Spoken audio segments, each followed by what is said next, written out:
YouTube, what's going on, man? Black Couch Booking here with a brand new video. If you're new to the channel, please like, comment, subscribe, and as always, if you're already part of the Couch Crew, watch all of my old videos, man. I have over 400 videos on this channel, so I know you ain't watch all of them. Let's be entertained. But anyway, man, today's video is a special one, man. We're continuing to talk about the future of the WWE, and now we got to talk about the women's division. As you see, I got my pink Whitney on, got my pink Dewey on. You know, y'all voted for Tiffany Stratton. That's the thumbnail. So, you know, I wanted to pay homage to the women's division, man. I love the women's division in wrestling, you know, across the board. WWE, AEW, you know, Smackdown, Raw, NXT, man. I really am interested in women's wrestling, and I really think that they killing it, absolutely killing it right now. But is the future secure in the WWE? That is the question for today. Without further ado, let's get right into it. So I want to start off red hot. I want to start off with a red hot one. Y'all, this is going to be a long video because I'm going to talk about basically almost all the women that I could think of that, you know, count as the future in my opinion.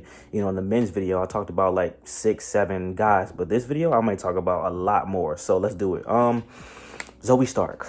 I like Zoey Stark a lot.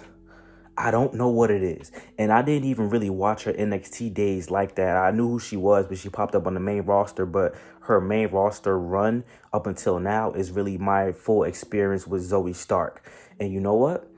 From the first time I saw her, I was like, I don't know what it is about her, but she can be a champion. She can be a star in this business. Like, I don't, like, some people just give me that feeling instantly. And let me say this, right? It's her looks, right? For the guys that saying she's not that cute, blah, blah, blah. What does that have to do with anything? Why do you have to be so super duper, you know, sexually attracted to her as a wrestler? That's not what every wrestler's thing is. And anyway, most of the guys that be saying stuff like this, and I hate to be this type of guy, be the guys who no profile picture, don't get no women, don't know how to talk to no girls. Every girl don't got to be an Instagram model, IG baddie, OnlyFans looking type of girl to be attractive. And then y'all don't even get girls like that. You know what type of vibe she gives me? Because I've seen her like videos and stuff in real life. She kind of reminds me of like the girl from Spider-Man 3, that Peter Parker, his landlord's daughter that used to bring him cookies and stuff like that. She's like that type of girl. The girl you should have chose instead of Mary Jane type shit. But no, but other than that, she actually has personality. I seen the videos with Iyo Sky, aka Iyo Sky, back in NXT days. Zoey Stark actually has personality. She can actually be a very good worker. She has the intangibles. Triple H put her in the stuff with Trish Stratus and Becky Lynch, and she had a women's championship match against Rhea Ripley. So I don't know what happened with that. Pure fusion is not it, but I don't think Triple H should give up on Zoey Stark. I think she has a great future. And speaking of Iyo Sky, aka Iyo Sky. I said this before in the old video, but I apologize. I was wrong. Iyo Sky's championship run, to me, now looking back, was more interesting than Bayley's. And the funny thing is, Bayley made Iyo Sky's championship run interesting because of what she brought to the table, but she couldn't really capture that same magic, that same interest in her own championship run. And Iyo Sky, I don't care how old she is, I don't care how long she's been wrestling, she is still the future. She only been women's champ one time on the main roster. She was champion in NXT. Iyo Sky is box office, man. She can go in the ring. She has the look. She has all the intangibles. Everyone's always going to talk about this talking thing. Talking. Iyo Sky can actually speak English. She might not be able to do a 50-sentence promo, but that's not needed for everybody. And if you really are that invested as a company, because they used, regardless of Iyo Sky and Kairi Sane losing to Bianca Belair, Jade, Cargill, whatever the case may be, Triple H is still showing that he has a vested interest, not only in Iyo Sky, but let's keep talking about the future. The Stephanie Valkyries, the Julias, the individuals don't speak English, but they can go in the ring. I'm not worried about them in NXT. Shawn Michaels is going to do what he does, and I'm not blaming Triple H because Triple H did what he did in NXT when he had Asuka, when he had Iyo Sky, Kairi Sane, Rio, all these people, and I'll cut them some slack. When they get to the main roster, you got to focus on, I got to make money. I got to have the big stars always out. I got to put the big stars in the championships and the big matches. But at the end of the day, if you have a talent like Iyo Sky, who is an amazing talent, super duper popular in Japan, you got to keep doing it. And she needs another championship run. It don't got to be super duper soon, but I don't think that should be it for her. If Asuka could get all those runs that she had, Somebody like Iyo Sky should get those runs. And don't worry, Julie and Stephanie, they're going to get their moment in NXT. But I am worried for them on the main roster. That's my only worry. But let's get to the thumbnail. Tiffany Stratton. This is the one that confuses me the most because in-ring ability, amazing. Physique, amazing. And you know what? My main talking points was going to be that she's not the greatest promo. I went back and I looked at some promos in NXT when I did my study, and some of y'all made fun of me studying. I'm like, bro, I take this seriously. I don't want to just, if it was so simple as just coming on camera and pointing and talking, everybody would do it. And the people that criticize everybody else, well, why don't you do it then? So I'm studying, I'm reviewing. The promo she did against Becky Lynch when she called her a bitch at the end, that was great. I saw some other work she did with Wendy Chu. I thought it was pretty good. In NXT, she felt more convincing. Like she felt like she could just be natural with the character. Whereas on the main roster, I know she's probably nervous. It's probably nerve-wracking to, you know, all that pressure. They put the briefcase on you, all this type of stuff. But Triple H has to encourage her to just woosah, just let it go, just breathe. You're fine. Like we're not gonna just kick you back down to NXT. We have faith in you. We think that you're the one. We put the briefcase on you. You know, the pink briefcase, which is fire. And I would love to see Tiffany with the WWE Women's Championship with the pink strap. I think that would be great. But how long do you do this character? In the next 5 years, what do you do with Tiffany Stratton? Does she stay the Barbie, whether she keeps going heel or face, or does she get a new character lift completely? That's what I'm only worried about with her. As of right now, what she's doing, I want the Nia Jax angle to be better. Like I said, I think Nia Jax and Tiffany Stratton should have had a Roman Reigns, Jey Uso type of angle where Nia's on some, what? Why do you want to turn against me? All I've ever done was help you. I've helped you out on this brand. I got you matches against Naomi so you get your in-ring skills up. I would never hurt you intentionally. I want the best for you. Like, manipulate her rather than just intimidation. Obviously, they're doing the intimidation so we can feel more sympathy for Tiffany Stratton, but Tiffany Stratton, as of right now, to me, will never be convincing as a babyface. I think something about her just says natural heel, and you're trying to make her a babyface for the sake of what's going on. But even when she does cash in on Nia, something's still going to be off. People are cheering because they think she looks good, and they like the pink Barbie stuff. That's about it. But I think Tiffany Stratton is in good hands. Triple H isn't going to let her fail. And if you have that mentality, you should have that same mentality with Zoey Stark, who's better than Tiffany Stratton in the ring for sure. And I would like to see them go back and forth in a promo one day. Let's keep going though. Let's get right into it, man. Let's get right into Jade Parker. I don't know. This is another one. I don't know what it is about Jade Parker in particular, but she has just the raw energy, the raw intangibles. It's like I would love to see a promo class that she was in, or when they were trying to come up with her character and what she's gonna do, what was said, because it just feels natural. It's not like she's forcing it. It's not like she's playing a caricature of what, you know, a black urban woman, whatever, you know, it's supposed to be.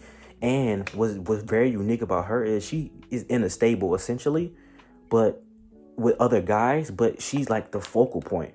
Like even Eminem, where Melina was in the middle, she was doing a lot of talking and stuff like that, you still knew that Joey Mercury was like the quote unquote leader of the group, and Johnny Nitro was the most talented. But in her group, you know, with the other guys, like she's the woman, but she's the focal point, and really she's the focus, which is something that's really not that common. Like, she's not the valet. She is that group, essentially, which is very cool, which is something I really like, and I hope they keep that together, honestly. Let the guys get some shine as well, but she is, like, killing it right now. I'm really looking forward to seeing what she does, and I think she will be a champion in NXT, but even if she's not, I think she's going to get over so much with the fans that it really won't matter that much. But that's another one I'm kind of worried. I don't know what Triple H would do with her. Realistically, I really don't know what Triple H would do with her on the main roster. That's why, you know, the future is so interesting, because Jada Parker in NXT makes sense. Lola Vice in NXT makes sense. Nikita Lyons in NXT makes sense. On the main roster, I see their ceiling as potentially as a Mia Yim, Shotzi, Zelina Vega type, where they're in some cool stuff, but they have a championship match and don't win the championship match. You know what I'm saying? I think Jada Parker should change the finisher for sure. And speaking of Lola Vice, though, by the way, I'm going to intertwine. Lola Vice and Jada Parker are both showing me that Jada Parker needs to stay a heel. Lola Vice should be the babyface. Someone who could actually fight, someone who gets over with the fans. Her gear is, that's babyface gear. So she should never, don't be a heel no more. And in this feud, Jada Parker is the heel and Lola Vice is the babyface, so it's working. So now what I'm trying to figure out is who gets the next NXT North American Championship from Kalani, which we just going, y'all. We going. It's gonna be a long video. Listen, I'm talking about the future. Kalani is a star in the making, waiting to happen. Mega babyface potential. Young, athletic. People love her relationship with Carmelo Hayes. That doesn't matter to me. I care about the wrestling and the promo, but what you do outside of the ring gets you over in the company, in the business. Because they're like, hey, you and Carmelo Hayes want to be season 10 of Love and WWE. You never know what's going to happen. So I like her. I think she's great. She keep working. Needs to increase the promo for sure. But like when she first won the NXT North American Championship, something that I didn't like she came out, she did her little thing with the crowd, but when the crowd was saying like you deserve it or whatever, she didn't take in the moment. She was trying to get her lines out, but that's what NXT is for, developing. But like little stuff like that can really push you to the next level. And I think Kalani Jordan is definitely good enough to be, let me take my damn water, no Celsius today. Is definitely good enough to be on the main roster by next year. If they do the draft after WrestleMania or whatever case may be, I think she'll be good enough by then. She needs to drop that title to somebody like Tatum Paxley. Tatum Paxley, right?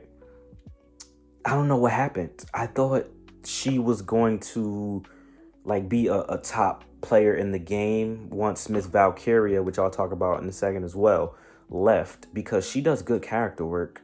But now she's kind of stuck in that character. So she just has matches or whatever the case may be. I think she's good though, man. I think she's someone who can do a normal character and it will work for her. Miss Valkyria is, I don't like her, but I can't say that Miss I always say her name wrong. Lyra. It's Lyra Valkyria, right? Lyra. I always she's great in the ring. I'm going to say great. I've seen her matches. I've never not been entertained by the things that she does in the matches. I think she needs a different character. I know they're trying to make her like the next Becky Lynch essentially, but the character she got right now is kind of whack. When she first came out with the wings on the main roster, it looked cool with that first time, I'm not going to lie. But she could just be a regular character, get a different change of gear. I think she could have been, like, you see what Roxanne Perez is doing as NXT Women's Champion?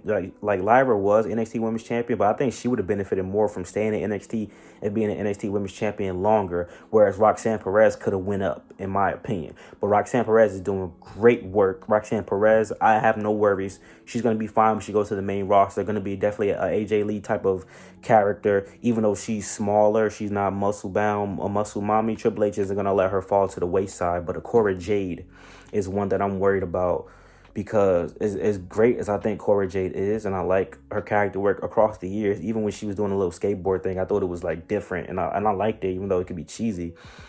She is like, how do I say this?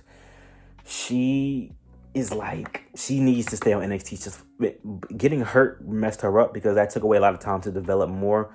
But like her promos are not that great across the board. Her best work though is when she's paired with Roxanne Perez, but you don't want to be tied to somebody your whole career, and that's how that's how you get over it, get off, because y'all not gonna be tied together forever. You see what Trick Williams and Carmelo Hayes did. They both still doing good on their own, and Trick Williams is very successful right now on NXT, and Carmelo Hayes is getting his footing on the main roster.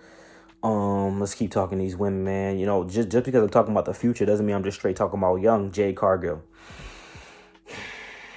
Just book it like Goldberg. I think Triple H is gonna let that fumble. All that money he invested, he put her on the main roster. He put her with Bianca Belair to get her footing under. A lot of people are gonna say they were just pair together because they're black women, which that could be the case. But I do think he knows the potential in a Jade Cargill versus Bianca Belair match, and you gotta have them be cool first, so you can have one turn on the other, and then set that match up. But Jade Cargill, it's very easy to book her. Just do what AEW did, and it's not really copying, because that's really the only thing you could really do with her. I mean, WWE did the same thing when Goldberg came over to WWE. You just book him hella strong. We're not having no damn 15-minute matches. Jade Cargill versus whoever the hell in a 6 to 8 minute match, and that should be good enough. Have the other person carry the good spot to where Jade Cargill is using raw strength, and she gets the W. She becomes women's champion, and then when you really got to have her in a high profile match, you put her in a match with Charlotte Flair. You put her in a match with Becky Lynch. You put her in a match with Bianca Belair, Rhea Ripley, etc., etc., etc., and they'll do most of the heavy lifting, and Jade Cargill's aura alone would carry her in the match. It's not that difficult. You know what I'm saying? It's really not. Just because you're doing something similar to what somebody else did doesn't necessarily mean you copying. You just remixing it. If that's the case, everybody on YouTube is a copycat, because we all make similar videos. So it is what it is. Don't worry, y'all. I got a lot of people I'm not forgetting. So, you know who let me do Lash Legend and Jakara Jackson first, because they're current right now. Two that really would have benefited from the NXT Women's Tag Team Championship being around. I think if those were still around, they would benefit greatly from that, because the NXT Tag Team Women's Division was way better. Lash Legend should get a new character change and be a serious character. She's so tall and bigger than most women that why can't she should be in a position like Raquel Rodriguez is in currently, you know what I'm saying, or what they had her at least when she was NXT Women's Champion, whereas Jakara Jackson is I think she would have been a better valet for the Street Profits than B-Fab, and I like B-Fab. Don't get it messed up. I think B-Fab is a good valet as well, but Jakara Jackson, I think she would be a good talker for like a stable or something like that, or just a manager for like one guy. You know, but it is what it is. But I think Lash Legend has potential, and I think Jakara Jackson could be a solid person for the lower card as well. But I think Lash Legend, give her a new character and make her more of a force. And she doesn't necessarily got to be a heel, but she's big and intimidating enough to the point where you put her in a match with Bianca Belair and she lasts, you know, more than 5 minutes one-on-one, it's believable in my opinion. That's just me. And I think my bad, y'all. I think a disservice was definitely done to Toxic Attraction. I think Gigi Dolan and JC Jane will be a breath of fresh air to the women's tag team division on the main roster. And you split them up for no reason. Gigi Dolan essentially is doing nothing wrestling on Level Up, and then JC Jane just went to form a new faction rather than being a solo star that I thought she was gonna be. So you know that's that. You know, I used to love Toxic Attraction. Even without Mandy Rose, I thought they could have kept it going, and a team with actual chemistry would be very helpful on the main roster, wouldn't it? Who I told y'all, man, I'm trying to cook on all cylinders, man. You know what I'm saying?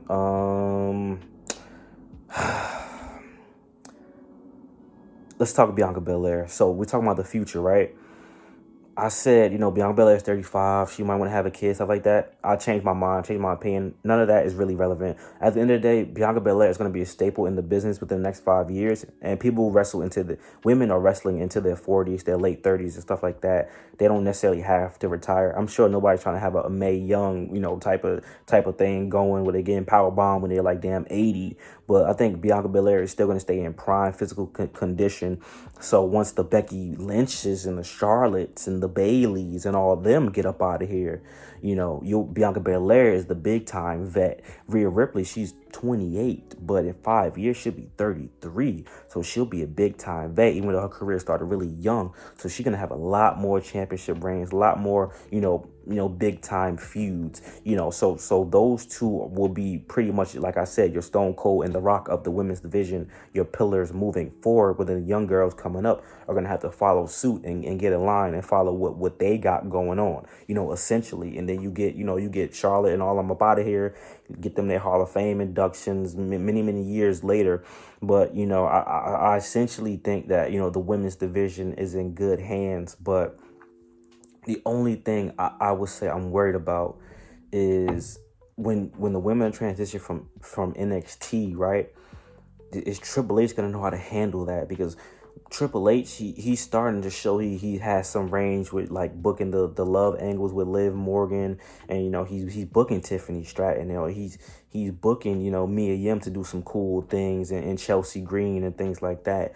But NXT is the women are very men, they're being, I'll just call a spade. And NXT, they're being a little bit more sexualized in NXT. Obviously, Triple H and Shawn Michaels are no strangers, to that type of stuff. But, Triple H, he came through, Triple H's wife, Stephanie McMahon, he came up through the women's evolution. And he chose a lot of those women that competed in the women's evolution. And he made Bianca Belair and Rhea Ripley and all those people big time stars, not by sexualizing them, but showing that they can wrestle. So when you have women who, they can still wrestle for sure in NXT, but they use their social media presence, they use their clothes, their bodies, stuff like that. What is Triple H going to do? Is he going to take all that away and say tone it down, or is he going to keep it going? Because this is the brand that Shawn Michaels built. These ladies are popular for some people. I enjoy the wrestling, the promos, everything, and their look is a part of their character. But is Triple H going to put that on the forefront, or is he going to be afraid because NXT is on the CW. CW is cool with that, and NXT was always just over there. But now they're in the main spotlight. Is he gonna let a Jada Parker come out with that outfit she had on NXT last night? Is he gonna let Lola Vice twerk with Sexy Red in front of the crowd? Is he gonna let that go on? Probably so. But then how is he gonna book them? Is he gonna book them to where it's like they're the eye candy? I'm not putting no damn title on no damn Lola Vice. Like what is his mentality gonna be? That's the only thing I would say. But the women who are serious, I'm not serious wrestlers. They're the serious talents like a Stephanie Valkyrie or Julia and stuff like that. I don't think he's gonna have an issue with that. And you know what? I went through. I probably left some people out, but guys, the women division is crazy. But just know this, right? I say you're about to sign Delta to NXT. You just signed Stephanie Valkyrie and Julia. I would say do not sign nobody else unless it's a Mercedes Moné trying to come back, or a Toni Storm or something like that. Focus on your women's division. Build what you have. Build the young ones up. You got to keep building Bianca Belair and Rhea Ripley so they could be the super duper mega stars. Don't sign anyone else. It's getting too crowded to the point where someone like a Zoey Stark is getting lost in translation. You can't redeem Shayna Baszler. You're trying to make Raquel Rodriguez what she was supposed to be, many moons ago. You have the potential of Alexa Bliss coming back. What are you going to do with Nikki Cross? Mia Yim got these 2 wins. Do these wins mean anything? The crowd is going crazy for Chelsea Green. They're about to do some Zack Ryder shit where Chelsea Green is so over, you got to put the belt on her. You're doing all that. Meanwhile, you got to do some call-ups when the draft is coming up. What is Roxanne Perez going to do? It's too many to focus on. Slow down a little bit, Playboy. Slow down a little bit. Relax. Do not sign no other women. You need to sign some more damn tag teams for that men's division. That's for fuck sure. Develop some women tag teams to actually become, good and build chemistry. And then on that end, just focus on what you have, bro. I think you have the personnel to have the best women's division in wrestling. Focus on making the stories, making the matches, building the characters. Everything else is irrelevant. You don't need to keep signing big names to compete. AEW has to keep signing big names. They're a 5-year company, and they have the space to keep signing more people. You have enough. All right? Your women's division is stacked. Focus on building them now. Like, comment, subscribe. Thank you for love, support. As always, it's a long video, but y'all gonna enjoy it, man. Tell me what y'all think. Peace.